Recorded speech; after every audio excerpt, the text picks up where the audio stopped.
So hello aspirants, welcome to this video. और आज की वीडियो में एक बहुत इंपॉर्टेंट कॉन्सेप्ट डिस्कस करने वाले हैं इकोनॉमिक्स का। सेक्टर्स ऑफ इंडियन इकोनॉमी, या फिर कह लीजिए भारतीय अर्थव्यवस्था के या अर्थव्यवस्था के क्षेत्र। ठीक है, तो उनको डिस्कस करेंगे, उससे संबंधित उससे जुड़े हुए सभी पॉइंट्स भी डिस्कस करेंगे।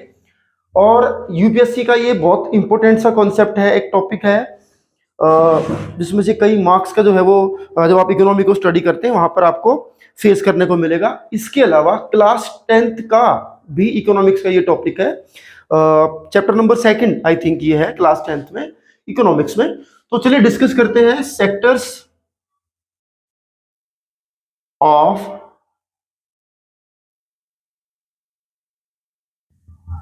Indian economy. इससे जुड़े हुए कुछ पॉइंट्स हम डिस्कस करेंगे आज, जो कि आपकी बहुत हेल्प करेंगे। चाहे तो आप इनके नोट्स भी बना सकते हैं। सबसे पहले तो समझ लेते हैं कि ये सेक्टर्स ना होते क्या हैं। क्या ये वो सेक्टर जिसमें लोग रहते हैं, सेक्टर 1, 2, चंडीगढ़ सेक्टर 17? ऐसा तो नहीं है, ऐसा बिल्कुल भी नहीं है। ठीक है, इकोनॉमी की जहां तक बात है तो समझ लीजिए, इकोनॉमी का मतलब हिंदी में इसको अर्थव्यवस्था आप कहते हैं।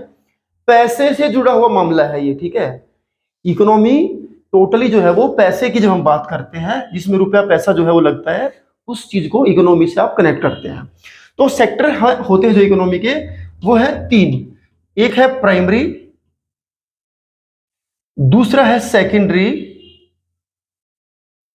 वो तीसरा है टेरिटरी। और इन्हीं के ऊपर हमारे पूरे देश की जो अर्थव्यवस्था है, जो इकोनॉमी है, वो घूमती है, चलती है। प्राइमरी सेक्टर क्या होता है पहले समझ लीजिए।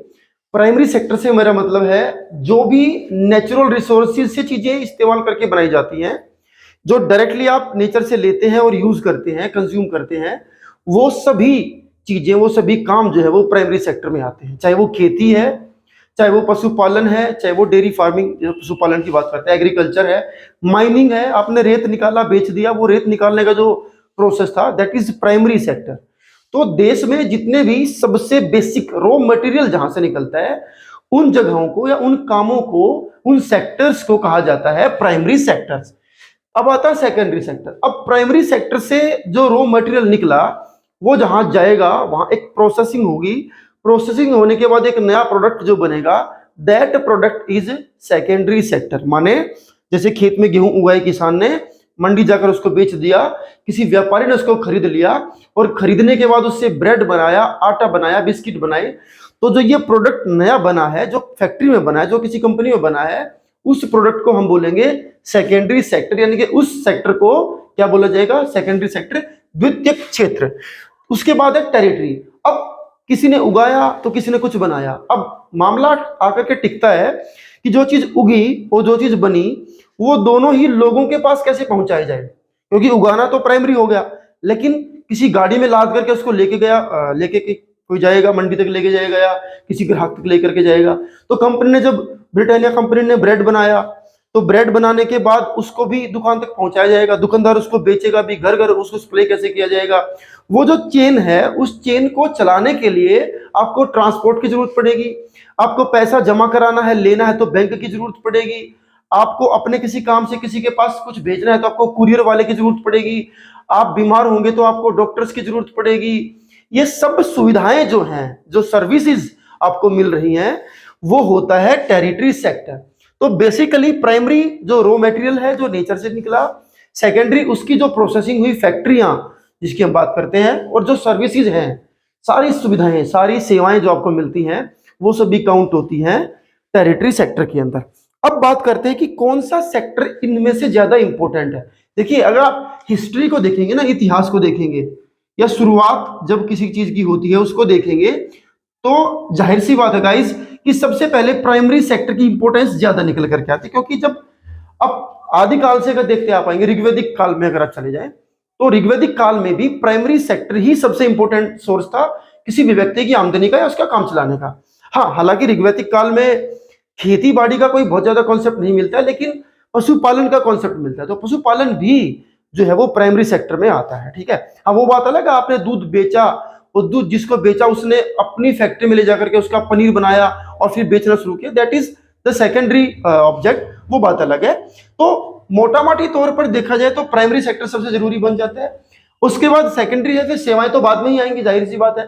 लेकिन अब पिछले ही कुछ डिकेड्स में 20-30 सालों की अगर मैं बात करूं तो एक हिस्टोरिक चेंज भी आया है। हिस्ट्री से आगे अगर हम देखें तो हिस्टोरिक चेंज भी आया है।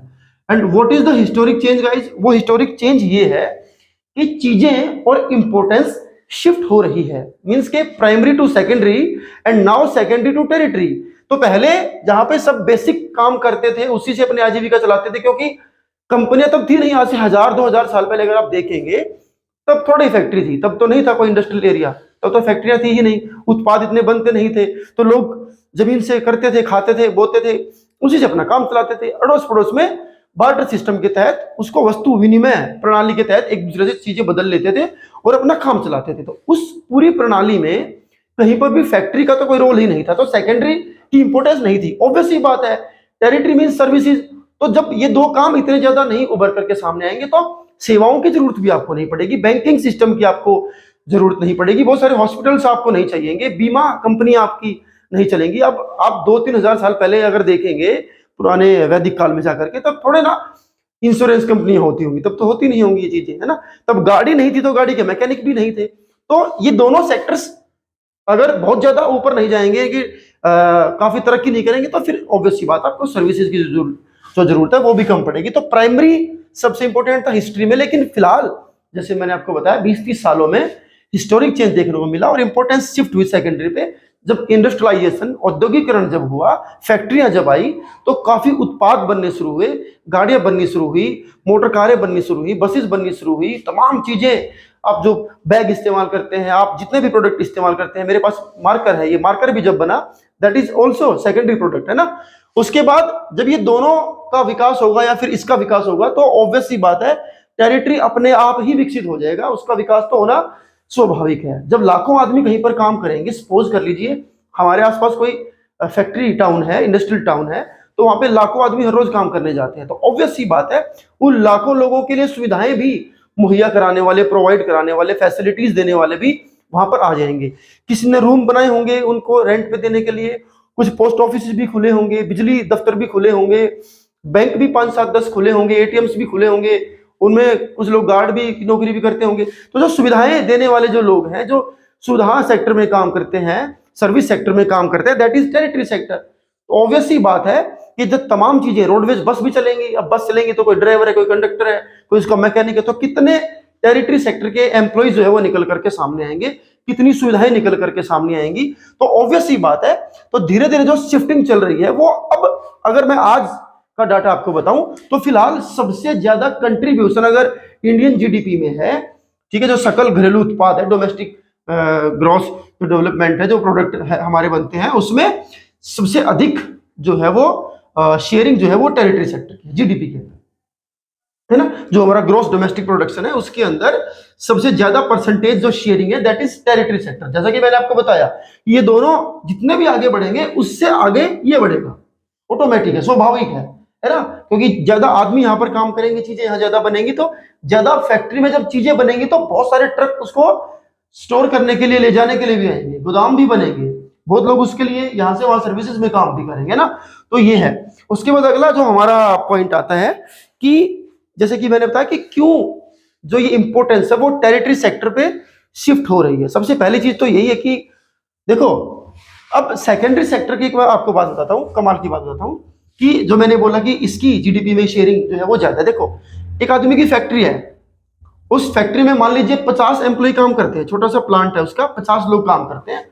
हर आदमी को अगर आप तनख्वाह देते हैं 10,000 रुपए भी, तो भी आप 5 लाख रुपए महीना जो है उनको तनख्वाह बांट रहे हैं, ठीक है।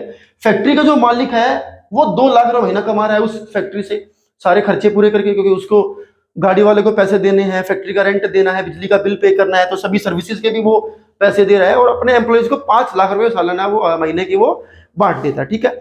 और खुद 2 लाख रुपए उसको मिलते हैं। अब बात यह है कि एक एम्प्लॉय साधारण सा तो 10,000 रुपए कमा रहा है, वो तो ठीक है, उससे तो कई गुना ज्यादा कमा रहा है उसका मालिक, लगभग 20 गुना ज्यादा कमा रहा है। लेकिन सवाल यह है कि सभी एम्प्लॉइज मिलकर के उस फैक्ट्री से जो कमा रहे हैं दैट इज 5 लाख रुपीज, और उस सेकेंडरी सेक्टर का जो मालिक है उस पर्टिकुलर प्लांट का, वो कमा रहा है 2 लाख रुपए। तो जब जीडीपी में शेयरिंग की बात आएगी तो टेरिटरी माने जो वर्कर्स हैं जो लगे हुए हैं वो कमा रहे हैं कितने, 5 लाख रुपए, मान ली कितने कमा रहा है 2 लाख रुपए। तो धीरे धीरे जो एम्प्लॉइज हैं उनका शेयर बढ़ता जा रहा है, माने जो लोग काम कर रहे हैं, जो सर्विसेज दे रहे हैं, जो सेवाएं वहां पर कर रहे हैं, उसकी वैल्यू ज्यादा हो रही है। और ये इंसान जो सामान इसका बना और जो सामान बन करके इसने बेचा, उससे जो इसकी आमदनी हुई, माने इसका जो सेकेंडरी ऑब्जेक्ट था, सेकेंडरी जो प्रोडक्ट था, उसको बेच करके जो इसकी आमदनी हुई है वो तो केवल 2 लाख रुपए की है, और वर्कर्स हर महीने 5 लाख रुपए लेकर के जा रहे हैं। तो इस सीधी सी बात है, जीडीपी में तो 5 लाख की वैल्यू ज्यादा है ना, क्योंकि जीडीपी में हम थोड़ा ही देखेंगे कि एक आदमी ने कितने कमाए, वहां तो टोटल देखा जाएगा कि इस सेक्टर के लोग मिलकर के कितने पैसे कमा रहे हैं। तो कुछ मुख्य चीजें हैं जिनकी वजह से जो ये पूरी इंपॉर्टेंस है वो टेरिटरी सेक्टर की तरफ चलेगी। पहली चीज तो ये कि प्राइमरी और सेकेंडरी में लोगों के लिए अब जो काम के जरिए हैं वो कम होते जा रहे हैं, सेवाएं बढ़ती जा रही है, क्योंकि पॉपुलेशन बढ़ रही है। पॉपुलेशन बढ़ने से ही सर्विस सेक्टर आगे जाएगा, ये बात स्वाभाविक है, क्योंकि ज्यादा लोग होंगे तो ज्यादा सेवाएं देने वाले भी अलग अलग तरीके के वहां पर आपको मिलेंगे। ठीक है, उसके अलावा जैसे मैंने आपको बताया, जनसंख्या बढ़ेगी तो बैंक भी बहुत सारे खुलेंगे, उसमें जितने भी लोग काम करेंगे वो सर्विस सेक्टर है, टेरिटरी सेक्टर है। ज्यादा लोग होंगे तो ज्यादा बस चलेंगी, रेलगाड़ियां चलेंगी, उधर जो आदमी काम कर रहे हैं वो भी टेरिटरी सेक्टर है। तो इस तरीके से जो वैल्यू है टेरिटरी सेक्टर की वो डे बाय डे इंक्रीज हो रही है। अगला एक पॉइंट जो डिस्कस करना है, why more people are in primary sector, क्योंकि जो डाटा जो कहता है वो कहता है कि जीडीपी में जो ग्रोस डोमेस्टिक प्रोडक्शन है, हमारा सकल घरेलू उत्पाद है, उसमें जो शेयरिंग है दैट इज टेरिटरी सेक्टर की ज्यादा है। बट द पॉइंट इज कि number of people who are indulge in different different sectors वो प्राइमरी सेक्टर में ज्यादा है, वो प्राइमरी सेक्टर में ज्यादा। वजह साफ है, क्योंकि एक आदमी के पास जमीन है, उस जमीन में घर पे 5 आदमी हैं, पांचों ही लोग उस काम में लगे हुए हैं, उसी 1-2 एकड़ जमीन में सब लोग खेती करने लगे हुए हैं, बच्चे भी उधर ही काम करने जाते हैं, बड़े बूढ़े भी उधर ही काम करने जाते हैं, क्योंकि फैमिली काम है। और खेती में जो लगना है या जो पशुपालन है, हमारे घर पे डेयरी है, 5-7 भैंस हमने बांध रखी है, घर में 10 आदमी है, 10 आदमी कोई दूध निकालता है, कोई गोबर हटाता है, कोई उनका चारा पानी करता है, कोई खेत से सामान लेके आता है, कोई बाजार से लेके आता है, कोई दूध दे के आता है, तो ये सब लोग उसी में लगे हुए हैं, है ना। तो ये तो प्राइमरी सेक्टर का काम हुआ ना। तो लोगों की संख्या के आधार पर अगर देखा जाए तो देश की अभी भी लगभग 60% जो पॉपुलेशन है वो डिपेंड करती है अपना गुजर बसर करने के लिए प्राइमरी सेक्टर पे, वो आज भी अपने उन्हीं घरेलू कामों में लगे हुए। तो ये तो है संख्या के हिसाब से, लेकिन शेयरिंग मैंने आपको बताया कि टेरिटरी सेक्टर की जो है वो ज्यादा है। अब एक इंपॉर्टेंट टर्म आती है जो आप सीखने वाली बात है, अंडर अनएम्प्लॉयमेंट। ध्यान से समझेंगे इसको। अंडर अनएम्प्लॉयमेंट या डिस्गाइज अनएम्प्लॉयमेंट, अंडर अनएम्प्लॉयमेंट या डिस्गाइज अनएम्प्लॉयमेंट से आप क्या समझते हैं? एक महत्वपूर्ण टॉपिक है और एग्जाम में भी आता है। देखिए, एक तो होता है एम्प्लॉयमेंट, रोजगार, माने कुछ काम आदमी करता है, कहीं काम पे जाता है, उसको तनख्वाह मिलती है, वो तो रोजगार है। एक होता है अनएम्प्लॉयड, जिसके पास काम ही नहीं है, जो खाली है। लेकिन ये दोनों के बीच का है, माने आदमी के पास काम है भी और काम नहीं भी है, अर्थात वो आदमी के पास पैसे के हिसाब से तो काम नहीं है, लेकिन दिखने के हिसाब से काम है। माने ये एक ऐसी बेरोजगारी है जो बेरोजगारी है तो सही, परंतु दिखती नहीं है कि आदमी बेरोजगार है। जैसे मैंने अभी एग्जांपल दिया, और आपकी 10th क्लास की पुस्तक में बड़ा अच्छा एग्जांपल दे रखा है, लक्ष्मी का एग्जांपल दे रखा है कि लक्ष्मी एक फार्मर है, उसकी फैमिली में नंबर ऑफ पीपल जो है मेंबर्स है वो 5 हैं, उनकी 2 हेक्टेयर जमीन है। 2 हेक्टेयर जमीन में वो 5 लोग सुबह निकल जाते हैं काम पर और वहां पे काम करते हैं। मसला ये है कि उस 2 हेक्टेयर जमीन पर जो खेती होती है वो बहुत अच्छी नहीं होती है, इरिगेशन उनके पास नहीं है, सिंचाई नहीं हो पाती है। तो अगर 2 लोग भी काम करें खेत में तो काम चल सकता है, इतना ही काम है। क्योंकि उनके घर की जमीन है तो 5 लोग वहां पहुंच जाते हैं सुबह सुबह, अपने फावड़ा लेकर के, खुदाल लेकर के, और ये सारे ताम झाम लेकर के, और वहां दिन भर काम करते रहते हैं, शाम को अपने घर वापिस आते हैं। साल भर में जो आमदनी कमाई एक फसल बेच करके, वो सपोज करो 1 लाख रुपए की कमाई या 50,000, कोई भी अमाउंट आप सोच सकते हैं। अब सवाल ये है, वो 5 लोग मिलकर के साल भर में 1 लाख रुपए कमा रहे हैं। गांव वालों को लगता है कि सब लोग काम पे निकलते हैं, तो देखने में तो लगा कि काम पे जा रहे हैं, मतलब देखने में तो वो रोजगार है, एम्प्लॉयमेंट है, लेकिन बिहाइंड द सीन अगर आप जा करके देखेंगे तो काम वहां केवल 2 का है। तो जो 3 लोग एक्स्ट्रा उधर काम कर रहे हैं वो तो एक तरीके से बेरोजगार ही हुए, लेकिन दिख रहे हैं काम करते हुए, है तो बेरोजगार लेकिन काम करते हुए वो दिख रहे हैं। तो उस तरह की जो बेरोजगारी है जो दिखती नहीं है, छिपी हुई है, जो प्रच्छन्न जो बेरोजगारी है, उसको प्रच्छन्न बेरोजगारी को ही इंग्लिश में कहा कहते हैं डिसगाइज एम्प्लॉयमेंट या अंडर अनएम्प्लॉयमेंट, अल्प जो बेरोजगारी है उसको आप अंडर अनएम्प्लॉयमेंट जो है वो कह सकते हैं। ये एग्जांपल मैंने आपको बताया एक लक्ष्मी के माध्यम से। इसके अलावा भी तमाम जगह आप देखेंगे, घर का कोई भी काम है, मान लीजिए भैंसों का एग्जांपल मैं लेता हूँ, डेयरी है, 5-7 भैंस ले रखी हैं और घर के सभी लोग उसमें लगे हुए, कोई दूध दे के आता है, कोई कुछ करके आता है, कोई कुछ करके आता है, उन सभी की आवश्यकता नहीं है और वो एक्स्ट्रा लोग लगे हुए हैं, तो वो इनकम तो जनरेट नहीं कर रहे ना कुछ भी।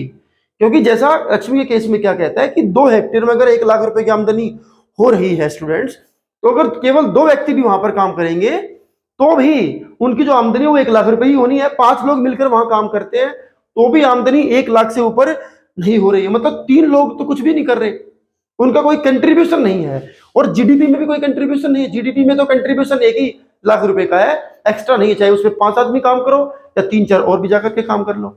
अब इसको इंप्लॉयमेंट कब बोलते हैं? अगर वो 3 आदमी कहीं और काम करते हैं। ठीक है, अगला जो सवाल इससे निकल करके आता है कि डिसगाइज अनएम्प्लॉयमेंट माने ऐसी बेरोजगारी जो छुपी हुई है, जैसा मैंने आपको बताया, जिसमें कोई व्यक्ति काम कर रहा है परंतु वो काम के बदले उसको नगद पैसा नहीं मिल रहा है, उसको वैल्यू नहीं मिल रही है, उसकी जो स्किल है वो उसके हिसाब से काम नहीं कर रहा है।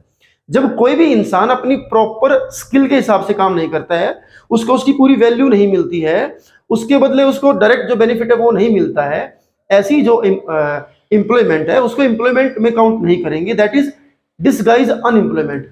अनएम्प्लॉयमेंट तो वो है ही क्योंकि उसके बदले कुछ मिलता नहीं है और चूंकि वो छिपी हुई है, लोगों को दिखता नहीं, लोगों को लगता है कि साइकिल लेके जाता है रोज खेत में काम करने के लिए, तो वो छिपी हुई है, बिहाइंड द सीन वो रोजगार नहीं है, इसलिए उसको डिसगाइज वर्ड भी जो है ना वो ऐड कर दिया गया। प्रच्छन्न बेरोजगारी आप उसको कह सकते हैं। उसके बाद है कि कैसे इंप्लॉयमेंट जनरेट करी जाए इस तरह की चीजों से बचने के लिए, कि भाई देश में अगर ऐसे देश का युवा या देश का बहुत बड़ा वर्ग अगर ऐसी अनएम्प्लॉयमेंट से घिर जाएगा, डिसगाइज अनएम्प्लॉयमेंट से घिर जाएगा, तो देश का तो बेड़ा गर्क होने वाला है।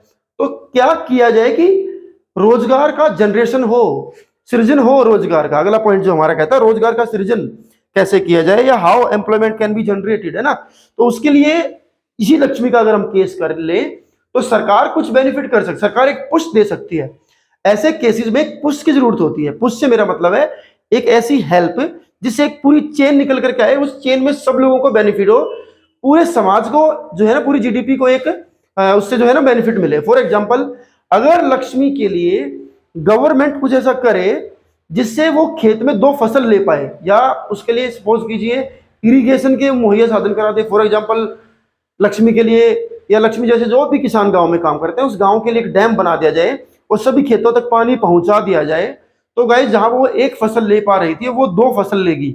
और सपोज कीजिए उसकी एक बार की फसल में 2 लोगों को 50 दिन का रोजगार मिल रहा है, मतलब 2 आदमी 50 दिन काम कर पा रहे हैं, तो अगर वो 2 फसलें लेगी तो उन्हीं 2 लोगों को 100 दिन का काम मिलेगा साल भर में। इससे जो एम्प्लॉयमेंट है वो जनरेट हुआ डबल। और जब बांध बनेगा या नहर बनेगी तो उसमें भी कितने लोगों को काम मिलेगा, उनको भी जो है ना वो बेनिफिट इस चीज का मिलेगा। तो रोजगार इस तरीके से जो है वो बढ़ता है। अब अगर सरकार इससे भी थोड़ा आगे सोचे तो सरकार उस गांव में एक बैंक खोल सकती है और बैंक खोलने के बाद सरकार क्या कर सकती है, सस्ते ब्याज दरों पर लोगों को लोन मुहैया करा सकती है।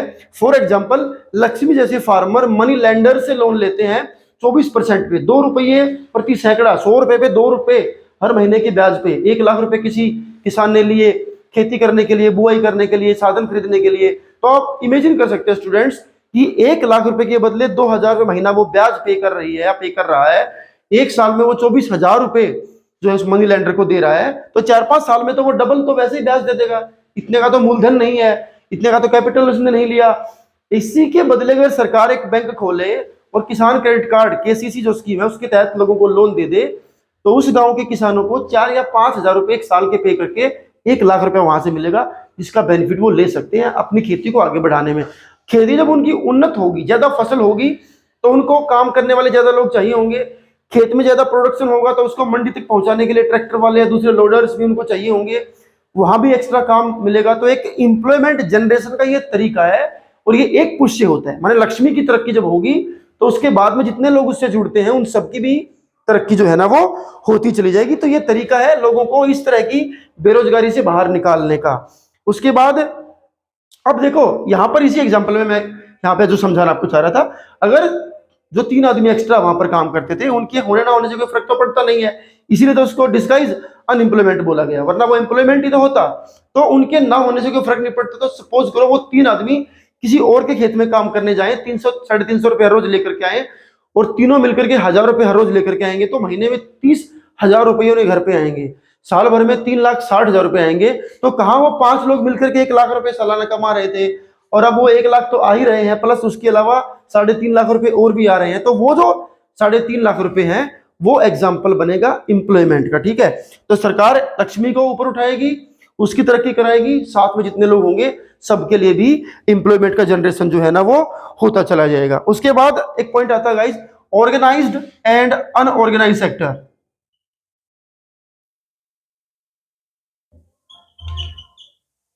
हिंदी में बोले तो संगठित और असंगठित क्षेत्र। ठीक है, संगठन के मामले में, ठीक है, मैनेजमेंट के मामले में 2 तरह के क्षेत्र हैं, एक ऑर्गेनाइज, दूसरा अनऑर्गेनाइज, एक संगठित और एक असंगठित। देखो ऑर्गेनाइज का मतलब क्या होता है, जिसमें पूरे सरकार के रूल रेगुलेशन फॉलो किए जाते हैं, माने सिलेक्शन प्रोसेस से लेकर के किसी को काम से निकालना है उस तक, तनख्वाह किस तरह देनी है, बैंक में तनख्वाह देनी है, लोग जितने भी काम कर रहे हैं उस क्षेत्र में उनका बीमा है कि नहीं है, उनको मेडिकल सुविधाएं मिल रही नहीं मिल रही हैं, ये तमाम बातों का ध्यान जब रखा जाता है, एक तरीके से जब काम होता है, उसको कहते हैं ऑर्गेनाइज्ड सेक्टर। जो सरकारी अधिकतर आप नौकरियां देखते हैं वो सभी ऑर्गेनाइज सेक्टर में ही जो है आप देखते हैं। दूसरा है अनऑर्गेनाइज सेक्टर, असंगठित, जहां पर छिटपुट काम होते हैं। मतलब आप किसी स्कूल में चले गए, किसी कंपनी में चले गए, वहां कोई 5,000 लेकर काम करता है तो कोई 4 लेकर काम करता है, जबकि सरकार क्या कहती है कि कम से कम एक न्यूनतम मानदेय भी सरकार ने तय कर रखा, इतने पैसे तो हर कर्मचारी को मिलेंगे। बावजूद उसके आप बहुत सारे जगहों पर इंस्टीट्यूशन में देखेंगे वहां पे कोई 4-5 हजार में भी काम करता है।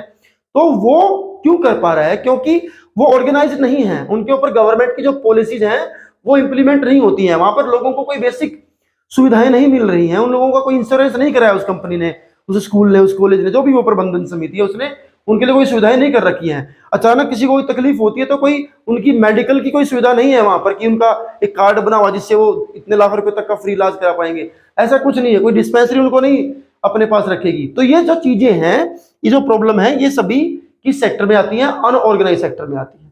आप किसी भट्ठे पे चले जाओ, वहां पे ईंट जहां पे बनती हैं, वहां पे जितने लोग काम करते हैं सरकार को उनका थोड़ा आता पता है कि इनको क्या सुविधाएं भट्ठे वाले ने दे रखी हैं, वॉशरूम्स हैं कि नहीं है, प्रॉपर यहाँ इनकी मेडिकल फैसिलिटीज हैं कि नहीं है, कल को किसी कुछ होता है तो वो इंश्योरेंस उसको मिला हुआ कि नहीं मिला हुआ है। ये तमाम चीजों का ध्यान अनऑर्गेनाइज सेक्टर में नहीं होता है, ऑर्गेनाइज में होता है। तो बड़ी बड़ी जो मल्टीनेशनल कंपनीज है वो ऑर्गेनाइज सेक्टर में ही काउंट होती है, क्योंकि उनके ऊपर नियंत्रण रहता है, गवर्नमेंट देखती रहती है क्या कर रहे हैं। फॉर एग्जाम्पल, आप जहां पढ़ते हैं या आप जहां पे काम करते हैं वहां कई सारी महिलाएं काम करती होंगी, महिला एम्प्लॉइज काम करती होंगी, तो क्या आपके स्कूल कॉलेज या उस कंपनी में इतनी सारी महिलाओं के लिए कोई अलग से महिला अधिकारी है जो केवल इस बात का ध्यान रखे कि किसी महिला के साथ कोई बुरा बर्ताव ना हो? ऐसा आपको मिलेगा कि ऐसा है ही नहीं। ऐसा क्यों नहीं है? क्योंकि ये अनऑर्गेनाइज सेक्टर है, यहाँ पे इस बात का कोई नहीं है, यहाँ पर मालिक को अपने काम से मतलब है, उसका काम हो उसके बाद अपने घर निकल जाओ। आपके स्कूल में जहां पढ़ते होंगे वहां देखेंगे कि कोई प्राइमरी टीचर है जो केजी पीकेजी एलकेजी को पढ़ाता होगा, वो 3-4-5 हजार रुपये लेकर के पढ़ाता होगा। अब 5,000 रुपये तो सरकार के मुताबिक ये तो कोई सैलरी नहीं है गाइस, यहाँ पर तो 200 रुपये भी हर रोज के नहीं हुए, जबकि सरकार 8-9 हजार रुपये न्यूनतम सैलरी सरकार ने जो है बना रखी है। और इसी सब समस्याओं से निपटने के लिए सरकार ने एक स्कीम भी चला रखी है जिसके को कहते हैं मनरेगा। वो भी एम्प्लॉयमेंट जनरेशन वाले पॉइंट में आता है कि मनरेगा के तहत सरकार कम से कम कुछ फिक्स दिनों का जो है वो 100 दिन का रोजगार हर आदमी को देती है, जिसका वो मनरेगा कार्ड बना हुआ होता है कि इतने दिन तो आपको सरकार काम देगी। ठीक है, तो वो भी जनरेशन का तरीका है एम्प्लॉयमेंट का। तो ये था ऑर्गेनाइज और अनऑर्गेनाइज। जहां पर सिस्टमेटिकली काम होता है दैट इज ऑर्गेनाइज। आप घर को ही देख लीजिए, आपका पूरा घर ऑर्गेनाइज कब माना जाएगा? जब हर चीज अपने सही जगह पर रखी होगी, व्यवस्थित होगी, तरीके से सारे काम होते होंगे, तो ऑर्गेनाइज है। और जहां पे जूता कहीं पड़ा हुआ है, कोई कहीं पड़ा हुआ है, काम ठीक है, खाना खाया और सो गए, दैट इज अनऑर्गेनाइज। तो वही इंस्टीट्यूशंस में भी, कंपनीज में भी, डिफरेंट कोई भी फैक्ट्री आप देखते हैं वहां सब जगह पे ये आपको आजकल जो बोलबाला मिलेगा वो अनऑर्गेनाइज सेक्टर का मिलेगा। More than 70% of our workers, हमारे देश के जो लोग काम करने वाले हैं उसमें 70% से ज्यादा लोग जो है वो अनऑर्गेनाइज सेक्टर में काम करते हैं, जिनके हितों की रक्षा भी शायद पॉसिबली जो है वो नहीं होती होगी। लास्ट पॉइंट आता है ओनरशिप के हिसाब से, स्वामित्व के आधार पर 2 तरह के सेक्टर हैं, एक प्राइवेट है एक गवर्नमेंट है, ठीक है। माने सरकारी और प्राइवेट जिसको आप कहते हैं, एक सरकारी स्कूल आपने देखा होगा, एक प्राइवेट स्कूल आपने देखा होगा। तुम जहाँ पढ़ते हो प्राइवेट स्कूल है, कुछ लोग बच्चे जहाँ पढ़ते हैं वो सरकारी स्कूल है। इन सब में क्या अंतर है? देखो, पब्लिक गवर्नमेंट को पब्लिक सेक्टर भी कह सकते हैं ना, ठीक है, पब्लिक वर्ड भी यूज होता है, पब्लिक सेक्टर। तो क्या है पब्लिक सेक्टर? तो पब्लिक सेक्टर से मेरा मतलब है गाइस, जिसपे पूरा का पूरा स्वामित्व जो है वो सरकार का होता है। माने सरकार ही तय करेगी कब क्या होना है, गवर्नमेंट के अंडर ही है, तनख्वाह भी सरकार ने देनी है, पॉलिसी भी सरकार ने बनानी है, कोई ग्रांट आएगी, कोई उस दीवार को बनाया जाएगा उस जगह की, उस कंपनी या उस फैक्ट्री या उस स्कूल कॉलेज की, तो दीवार भी सरकार के पैसों से ही बनेगी। That is public sector. दूसरा क्या था? प्राइवेट सेक्टर, जहां पे कोई एक मालिक होता है, मालिक को ही तय करना है किसको क्या देना है, किसको कितनी तनख्वाह देनी है, कब काम पे रखना, कब काम से हटाना है, किसको कितनी सुविधाएं देनी है, ये सब तय करने वाला एक मालिक है। और यहाँ पर मालिक का जो मेन पर्पज होता है वो होता है पैसा कमाना। उसने करोड़ों रुपए लगा करके एक जगह बनाई, उस जगह पर एक फैक्ट्री लगाई या स्कूल लगाया, कॉलेज लगाया, कुछ भी लगाया, उसका मकसद है कि मुझे पैसे पूरे करने हैं, क्योंकि वो निजी है। प्राइवेट मीन्स निजी, माने किसी आदमी ने अपने पैसे सब कुछ काम खड़ा करा है, जाहिर सी बात है, तो वो अपने बेनिफिट के लिए काम करेगा, उसके लिए उसके वर्कर्स का हित सेकेंडरी है और अपना पैसा जो है वो प्राइमरी। जबकि गवर्नमेंट या पब्लिक सेक्टर में ऐसा नहीं है। ऐसे देश में बहुत सारे काम होते हैं जो अभी भी निजी हाथों में नहीं है। माने निजी जो बिजनेसमैन है उनको पूरी तरह सरकार उस काम को नहीं सौंपती है। जैसे बिजली बनाने का काम है, रेल के इंजन बनाने का काम है, रोडवेज है, रेलवेज है, ये सभी किस डिपार्टमेंट में आते हैं? ये गवर्नमेंट है, ये पब्लिक सेक्टर में आते हैं। इनका मकसद केवल पैसा कमाना नहीं होता है। ये ऐसे सेक्टर है जिनको अगर बनाना पड़े किसी निजी व्यक्ति को तो बहुत ज्यादा कैपिटल चाहिए होगा। इतना बड़ा अमाउंट ये लोग लगा करके अगर काम खड़ा करेंगे तो लोगों की लूट हो सकती है, लोगों को लूटा जा सकता है, बहुत महंगाई बढ़ सकती है। तो सरकार अपने हाथों में कुछ चीजें रखती है जिसका मकसद होता है लोगों को सही दाम पर सही सुविधाएं उपलब्ध कराना। जैसे आपके यहाँ जो बिजली आती है वो सरकार की मदद से ही बिजली पहुंचती है। आप जिस रेल में बैठ के सफर करते हैं, सरकार की मदद से वो रेलवे लाइन बिछी है, उन्होंने उसको चलाया बनाया है, ठीक है। रोडवेज में जब आप सफर करते हैं वो सरकार के ऊपर ही चल रही है। वरना अगर प्राइवेट बस आप कभी वोल्वो गाड़ी में बैठ करके देखेंगे तो आपको एहसास होगा कि भाड़ा कितना होता है। आप रोडवेज में सफर करते हैं जहां आप 100 रुपए देते हैं, उधर ही आप किसी टूरिस्ट या वोल्वो किसी प्राइवेट बड़ी गाड़ी में बैठ करके जाएंगे तो 100 के आपको 500 पे करने पड़ेंगे। तो 500 ना पे करने पड़े लोगों को, थोड़ा उनको सुविधाएं मिले, उनका भला हो सके, जनहित हो सके, सोसाइटी का भला हो सके, उस हित से सरकार कुछ सेक्टर्स क्रिएट करती है। They are known as public sectors. तो उस क्षेत्र में जो आने वाली फैक्ट्री है, चाहे वो कोई भी डिपार्टमेंट है, उसको पब्लिक सेक्टर जो है ना वो कहा जाता है। और अपने बेनिफिट के लिए, अपने बिजनेस के लिए जब कोई चीज खड़ी करी जाती है, बनाई जाती है, उसको प्राइवेट सेक्टर जो है ना वो कहा जाता है। तो ये था चैप्टर हमारा जिसका नाम था सेक्टर्स ऑफ इंडियन इकोनॉमी, भारतीय अर्थव्यवस्था के क्षेत्र। तो हमने इसके सारे पॉइंट्स को समझा जाना। आई होप कि वीडियो आपको समझ में आई होगी, बहुत हेल्पफुल थी, ध्यान से सीखें। और एसएसटी एक बोरिंग सब्जेक्ट लगता है, बहुत लोगों को लगता है, और लेकिन मुझे नहीं लगता एसएसटी बोरिंग सब्जेक्ट, ठीक है। ये भी बोरिंग सब्जेक्ट है, कुछ लोग इसको बहुत जल्दी जल्दी में जब सीखते हैं तो ये बोरिंग बन जाता है। जब आप इसको पढ़ेंगे इत्मीनान से, शांति से टेक्स्ट पढ़ेंगे, इन नोट्स की हेल्प लेकर के, तो आपको चीजें क्लियर भी होंगी और आपको बोरिंग भी नहीं लगेंगी, ठीक है। तो आई होप के चीजें सही समझ में आई होंगी। वीडियो को लाइक कर सकते हैं, शेयर कर सकते हैं और चैनल को सब्सक्राइब कर सकते हैं। Thank you.